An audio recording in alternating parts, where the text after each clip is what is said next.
اور نہ ایسا باریک ہو کہ جسم نظر آئے، کیونکہ جسم کا چھپانا جو ہے وہ اصل پرپز ہے، اور زینت انسان کی خوبصورتی اسی میں ہے کہ انسان اپنے ننگے پن کو اچھی طرح سے لباس کو چھپائے، ٹھیک ہے؟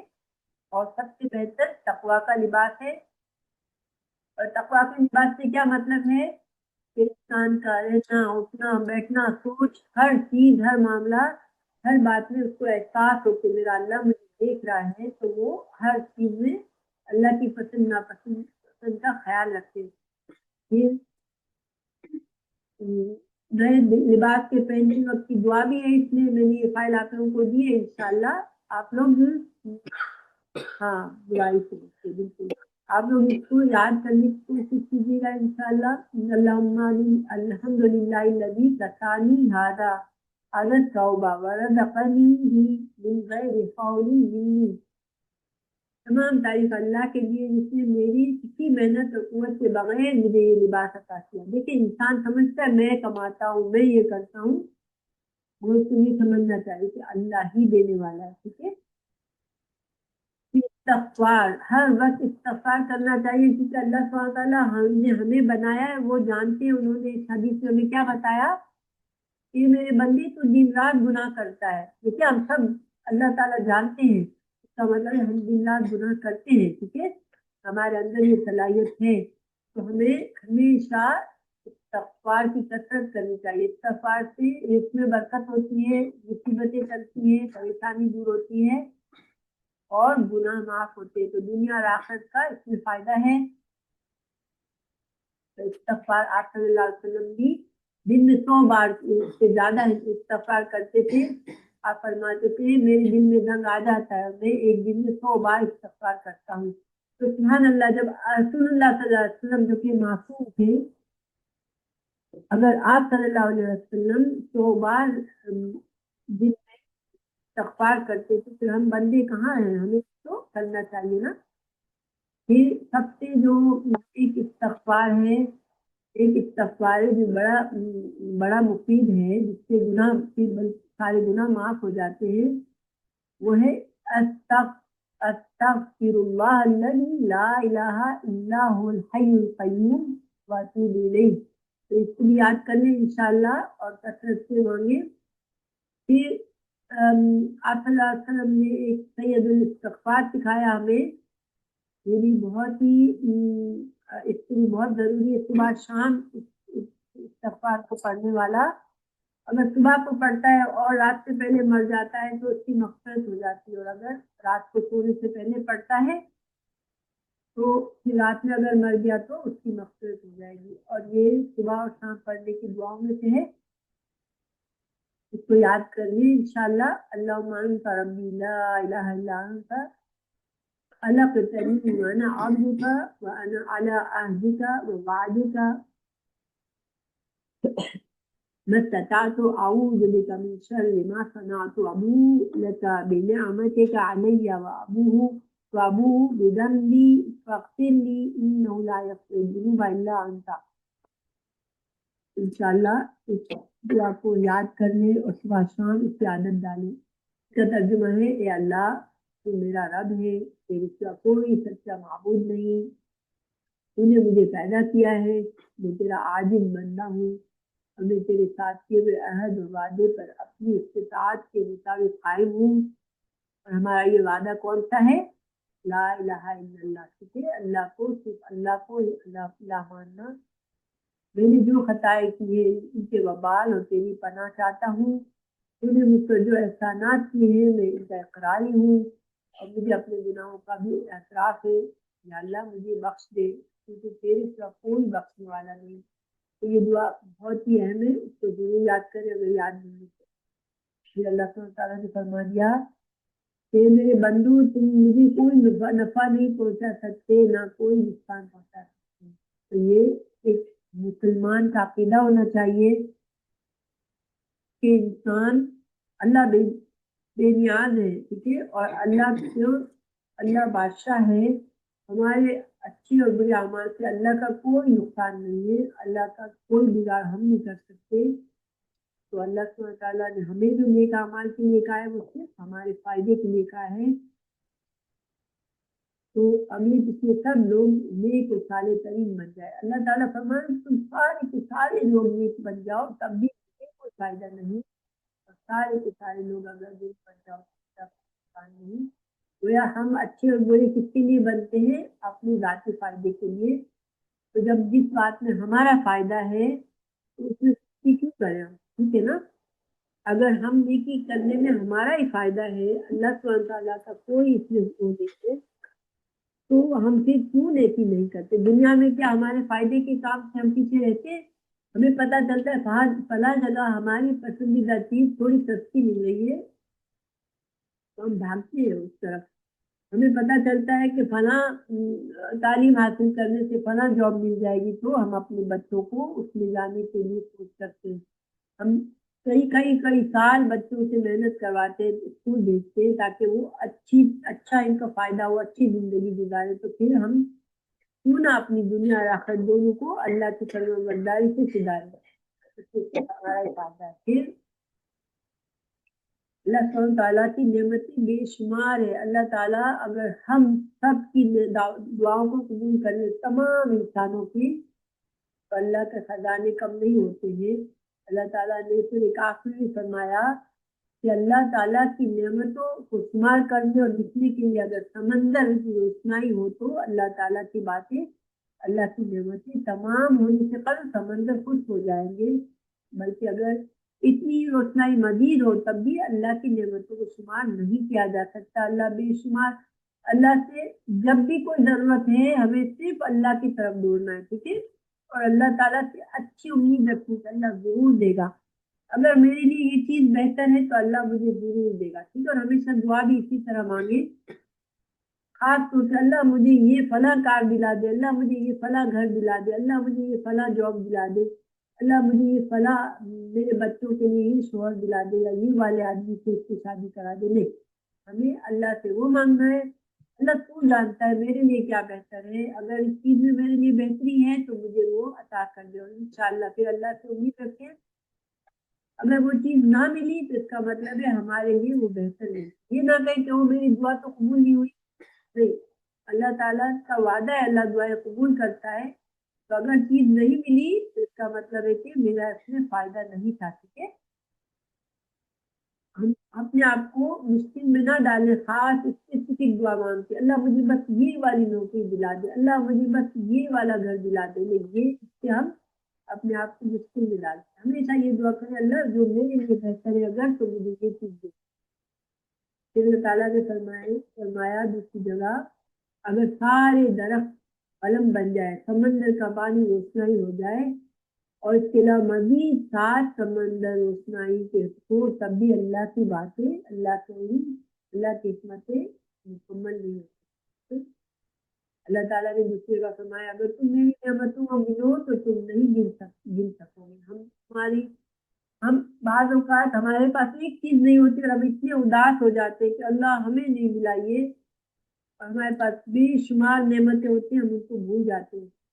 ہمیشہ جب بھی کبھی نا امیدی کا احساس ہو کہ میرے پاس یہ نہیں ہے، اس کا خود کو بیٹھ کے اللہ کی نعمتیں گنوا لیں. ٹھیک ہے، انشاءاللہ کہ اللہ نے مجھے یہ بھی دیا، اللہ نے مجھے یہ بھی دیا، اللہ نے مجھے یہ بھی دیا ہے. تو جو چیز نہیں ہے تو اس کا غم ہٹ جائے گا، اور جو چیز نہیں ہے تو شاید ہمارے حق میں بہتر یہی تھا کہ ہمارے پاس وہ چیز نہیں ہے.